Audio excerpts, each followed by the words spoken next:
This today, House Majority Leader Kevin McCarthy in studio here in New York, and welcome back, sir. Good morning to you. One of the many things we discovered on the Comey testimony is that 4 were under surveillance, 4 Trump campaign officials, yes, as opposed to 2 before. What does that tell you, if anything? Does that change the story in any way? I don't think it changed the story, but it goes to show the discrediting of Comey. Whereas he sits in this hearing, but he says, I don't know, what, 166 times as he goes through. He wrote a book, he goes through. One thing that came to me is there's no collusion with this president. And Comey, I don't know why he's still out there talking about things he's discredited. Help us understand when he says 14 Russians had contact with Trump campaign officials in 2016. Is that an issue, or is that just how Washington works? If you're in an international city, people interact with a lot of individuals. I don't know what he's referring to here, but did they affect the election or the outcome? Every investigation, the House and Senate says they did not. Oh. Did they talk with the president? No, that wasn't the case. So if you look at what Comey said in there, the FISA, going after individual, here they are. Comey knew that who paid for the dossier, and he still did not tell the courts. He thought there was nothing wrong with what they went through with FISA. I thought that was a major problem inside that investigation. You just heard from Jerry Nadler. Here's Adam Schiff on CBS on Sunday. My takeaway is there's a very real prospect that on the day Donald Trump leaves office, the Justice Department may indict him, that he may be the first president in quite some time to face the real prospect of jail time. Listen. Schiff is the same individual who 2 years ago, before any investigation started, said he had proof and that he could never produce anything. His credibility is rather low inside Washington for his members on either side of the aisle.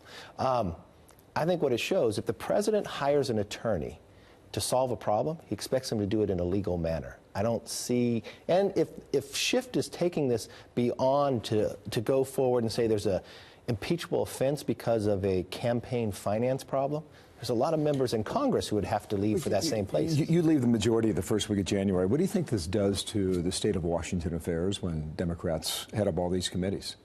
Well, it's a challenge. It looks like what they're going to focus on is just more investigations. I think America is too great of a nation to have such a small agenda. I think there's other problems out there that we really should be focused upon. And in my belief is, let's see where we can work together. Let's move America forward. We've investigated this for a long period of time. Both sides have come up with nothing in the process. I think we should put the American people first. Let's see what calculation they make come January. In the meantime, you have about 2 more weeks when you are in charge. GOP funding priorities are what now, do you believe, of the next 2 weeks? Well, we fund 75% of the government already. So we have 2 weeks left, 2 more weeks to go, 25% of the government still to be funded. And one of those elements also deals with the security along the border. Nancy Pelosi's in a tough position. She has to get 218 votes on the floor of Congress individually, so she doesn't want to deal with the subject. Schumer, he's only got about 1.6 in there to deal with border security. We got a caravan coming forward.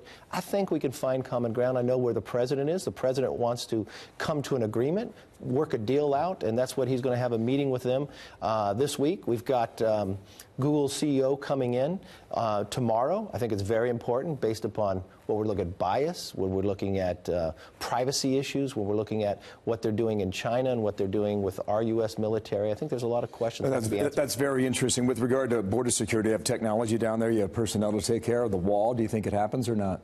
It has to happen in the process. We've been funding it. We've been building part of it already. It's a combination of the element to make sure the border is secure. Yeah. What is your sense of the tariff battle? Well, I think we're getting China's attention. Someone should have done this a long time ago. I believe the next 90 days, the president thinks he can get an agreement.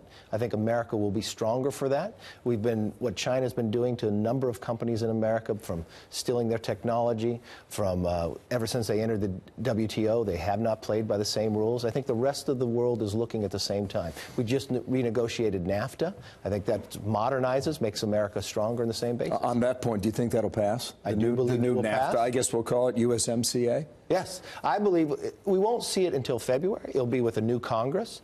But I believe at the end of the day it does pass. Yeah. As you look back on your time when you had all 3 branches of government in control, you got a lot done. What's your biggest regret that did not happen? I wish we would have been able to reform health care. That element would have made, one, costs lower, would have protected more individuals. And remember, even though you have 3 branches of government, as long as there's 60 votes in the Senate, you never totally have it. Let's see how it goes over the next 2 weeks. Kevin McCarthy, great to see Thank you. Thank you for being here in person. Thank you.